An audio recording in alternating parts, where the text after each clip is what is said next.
special you are, what you really have to gain, but it is you don't even feel it about yourself.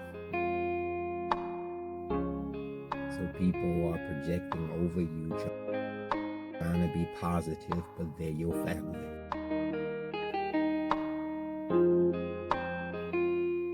So one day you'll wake up and you don't feel how they say it. You're not able to internalize what it is that they see in you right now. So you avoid this all year round, but you come to a place where now it's in your face and you have to deal with it. And you can't allow yourself to die in depression and become one of the numbers that next holiday somebody's grieving over you. So God, what do I do when I feel like there is no hope to hold on? That I'm not sure if I have faith, if I should go ahead and lay down and tell them to go ahead and do my funeral. So I don't want to handle another loss. I don't want to handle another bad report. I don't want to handle another holiday that I lose somebody that I love. And in John chapter 4, I find Jesus here at the gravesite of his friend. And he's standing there talking to Lazarus' sister, Mary, and he begins to weep. Crying, he's emotional, he's wailing, he's sad on today. I'm trying to find out why here in the text do we have God sad, depressed, emotional. He's disturbed in his spirit. And I know that Lazarus, from other books in depiction, would say that this is Simon the leper. He's a friend of God. He's a friend of Jesus.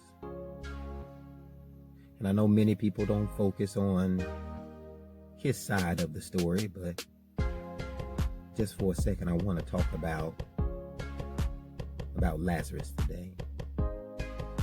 Not from the perspective of waiting 4 days, not from the perspective of Jesus is on the way, not from the perspective of being raised from the dead, but from the perspective of he had to die in it. Is that in earlier texts we find out they call him Simon the leper. Now I don't know, so we don't have direct linking report if he's dealing with leprosy. But if he is, it seems like he maybe died from it. Leprosy is something that takes control of your entire body and eats you from the inside out. I don't know who I'm talking to on today, but I'm talking to somebody who feel today they can resonate in testimony for right now in this trial. I feel like Lazarus. I know God. I know his power. I know his grace. But I am being eaten by grief, by depression, by sadness, by sickness, by emotions that I can't really even express to anybody else because nobody can understand and resonate with my level of pain. I'm being eaten from the inside out. And it seems like you can handle it and you can control it and you can keep it under wraps, but for only so long until it starts showing on the outside that you put on a smile and you laugh and you become the one who is the clown of the class because you have to, through your pain, you have to still perform I'm talking to somebody on today that you're tired, smiling when you really want to cry. You're tired laughing when it is you want to be left alone. I'm talking to somebody who is pushing themselves to be around family events when really you got up this morning feeling like I don't even want to function. Talking to somebody on today that you don't want to go through another holiday feeling hollow on the inside. You sit around the table and say grace, but to be honest, I really don't feel like there's too much to be thankful for because there's empty chairs. And they took a piece of my heart when we put them in the ground. I can't do it today. You need some time to tell people, see me for me, not for the me you want me to be. Can you appreciate me today that I showed up? Don't look at me for what I have in my hand, the plate that I bring.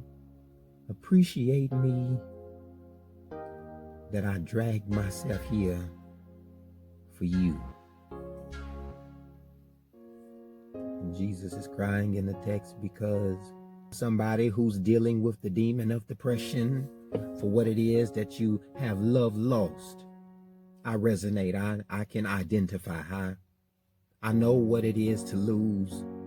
I don't know what stone they put you behind. I don't know where they left you to die in depression and sorrow and in pain and feeling defeated. But can I tell you on today, he says, what man hath put over you, the projection that you're just behind this wall, he says, I'm bringing you to the forefront on this day.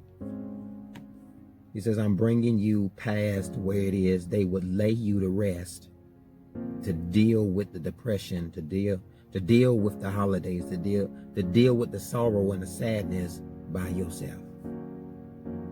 I'm laying it to rest on today because it is you have to walk past that. So I don't know where his tomb is. I don't know what it is that they've wrapped him up in and placed him there. I don't know if they have brought the spices or if they have performed the whole ceremony, but I do know he is behind a stone. I don't know what stone they would put you behind in this season to say your life has no more meaning. Is that they were the greatest thing that happened to you? I know you faced love lost in this season. I know you've been sad, but can I tell you on today, he tells them to move the stone. Is that everything that they put in front of you as a barrier, everything that you're facing in doubt, in depression, in sorrow, and in sadness, he says in this season, if you would believe and resonate in the fact that I can show up on anything, I'll have the people that are there reminding you that the stone is in front of you. They'll be the catalyst for what it is moving it. That's good for somebody in the room on today to know that everything that seems so big in front of me, if I call out to God for it, he'll put those things behind me. And I know there are many stumbling blocks that stand in front of you. But Jesus calls him Lazarus and says, come forward. That he's not just changing your demeanor, but he's changing your direction. And I know people gave up on you, that's fine. I know some people left because they lost hope, that's fine. Don't you lose hope, and don't you give up on you. God says it does not matter where they put you. Believe in me.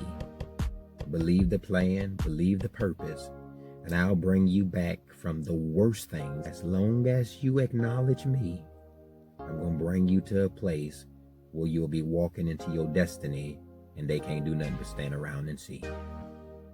Where they laid you, God says, I won't leave you.